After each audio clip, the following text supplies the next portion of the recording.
लोकसभा चुनाव में नीतीश कुमार की पार्टी जेडीयू बिहार के साथ साथ उत्तर प्रदेश में भी चुनावी मैदान में उतरने का ऐलान कर चुकी है।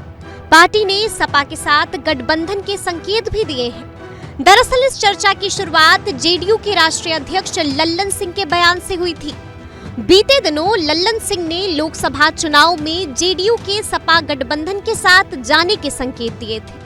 अखिलेश जी समाजवादी विचारधारा के हैं और हमारे नेचुरल एलाई है वो, तो हमको अगर उत्तर प्रदेश में कोई गठबंधन करना होगा हमारी ताकत के बल पर, तो स्वाभाविक तौर पर समाजवादी पार्टी के साथ करेंगे।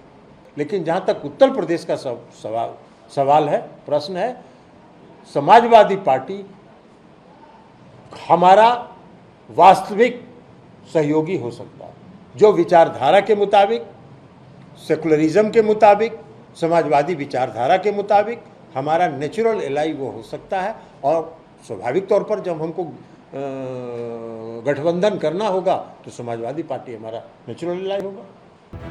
यानी कि जेडीयू 2024 के चुनाव से पहले यूपी में अपने संगठन को नए तरीके से धार देने की कवायद कर रही है। जेडीयू ने यूपी में एक बड़ा बदलाव किया और राज्य में केसी त्यागी की जगह धनंजय सिंह को जेडीयू का राष्ट्रीय महासचिव बना दिया। जी हां, धनंजय सिंह को राष्ट्रीय महासचिव बनाकर जेडीयू ने यूपी के पूर्वांचल को साधने के लिए एक बड़ा सियासी दांव चला है। तो चलिए अब ये भी जान लेते हैं कि धनंजय सिंह के जरिए यूपी में एंट्री का क्या है जेडीयू का प्लान, और ये भी बताएंगे कि अगर नीतीश और अखिलेश साथ साथ आते हैं तो बीजेपी की टेंशन कैसे बढ़ सकती है। तो सबसे पहले ये जान लेते हैं कि जेडीयू ने धनंजय सिंह पर दांव क्यों खेला है। धनंजय सिंह पूर्वांचल के जौनपुर जिले से आते हैं, जहां से वो सांसद भी रह चुके हैं और कई बार विधायक भी चुने गए हैं।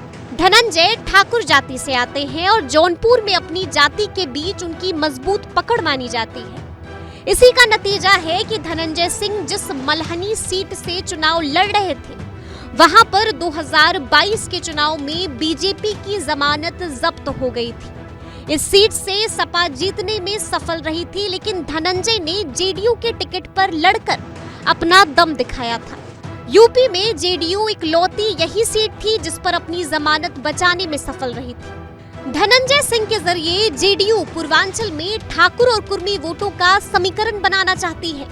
लल्लन सिंह ने जिस तरह से पिछले दिनों यूपी में सपा के साथ मिलकर चुनाव लड़ने के संकेत दिए हैं, ऐसे में अखिलेश यादव राजी हो जाते हैं तो जेडीयू यूपी में जौनपुर लोकसभा सीट पर दावेदारी कर सकती है। जौनपुर संसदीय सीट पर फिलहाल बसपा का कब्जा है और सपा को ये सीट जेडीयू को देने में भी किसी तरह की कोई अड़चन नहीं होगी। अब ये भी समझ लीजिए कि जेडीयू कैसे बीजेपी की चिंता बढ़ा सकती है। नीतीश कुमार कुर्मी समुदाय से आते हैं और कुर्मियों का सियासी आधार पूर्वांचल के इलाके में अच्छा खासा है। यूपी में कुर्मी समुदाय बीजेपी का कोर वोट बैंक है।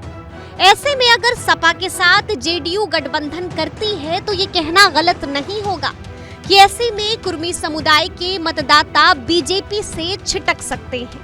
हालांकि अभी तक गठबंधन को लेकर कोई ऐलान नहीं हुआ है, तो अब आगे क्या कुछ होता है, सियासत में क्या बदलाव देखने को मिलते हैं, ये तो अब आने वाला वक्त ही बताएगा।